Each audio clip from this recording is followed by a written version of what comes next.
हम लोग नहीं जानते धर्म की रक्षा कैसे की जाएगी, क्योंकि हमें मतलब ही नहीं, पढ़ाई नहीं है उससे ना। अभी आज हमारी एक पत्रकार से बात हो रही थी, वो पत्रकार बंधु ने हमसे कहा, महाराज कोई व्यक्ति कह रहे हैं कि औरंगजेब जो है वो समाज के बहुत बड़े अच्छे राजा थे, प्रशासक थे। मैंने औरंगजेब? बोले हाँ जी। मैंने कहा उस सोच को दोबारा सोचने पर मजबूर होना चाहिए जो औरंगजेब को अच्छा प्रशासक मानता है, अच्छा शासक मानता है। वो औरंगजेब, जिस औरंगजेब ने लाखों मंदिर भारत में रहकर तोड़ दिए, वो औरंगजेब जिसके इशारे पर मथुरा की जन्मभूमि तोड़ी गई, अयोध्या की जन्मभूमि तोड़ी गई, काशी विश्वनाथ का मंदिर तोड़ा गया, और तुम्हारे महाराष्ट्र में नासिक में मंदिर तोड़ा गया।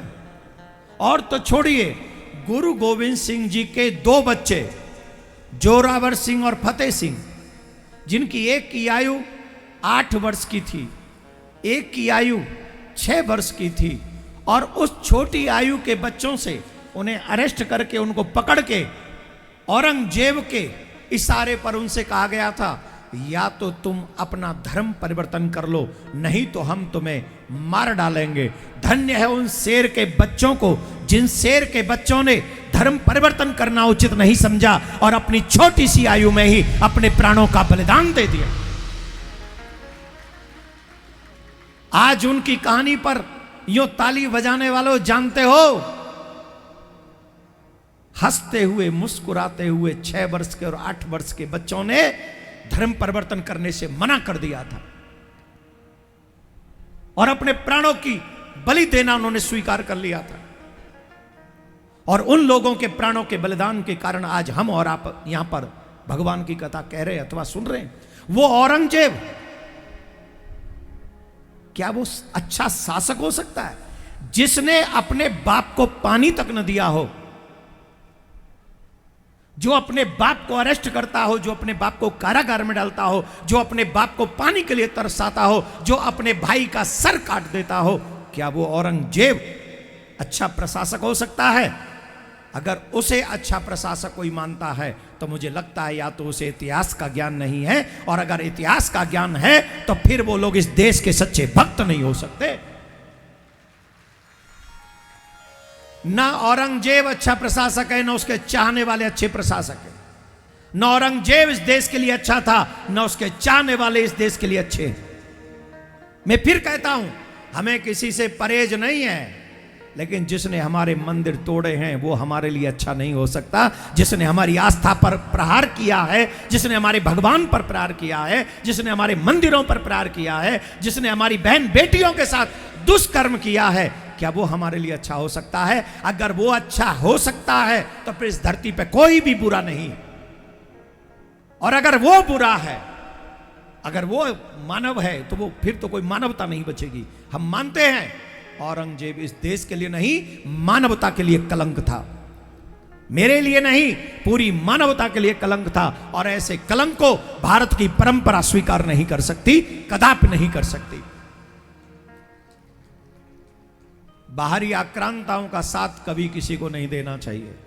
हमारी सलाह है, हमें तुमसे कोई द्वेष नहीं है, किसी भी पार्टी से द्वेष नहीं है, लेकिन एडवाइस देंगे। औरंगजेब के अगर पत्रकार बने, औरंगजेब के एडवाइजर बने, औरंगजेब के अगर हम लोग प्रवक्ता बने, तो जो हश्र औरंगजेब का हुआ है वही आपका भी होगा। और आप सबसे भी हमारा आग्रह है, सनातन धर्म को बचाना है, अपने बच्चों को सनातनी बनाना है, अपने बच्चों को गीता का ज्ञान दो, अपने बच्चों को रामायण का ज्ञान दो, और जो भारत में रह के औरंगजेब के प्रशंसक बने हुए हैं उन्हें भी थोड़ा बहुत अच्छा सा, जो तुम्हारी इच्छा हो, मतलब इच्छा मतलब अच्छे से समझाओ, इतिहास पढ़ाओ, कुछ और मत समझ लेना।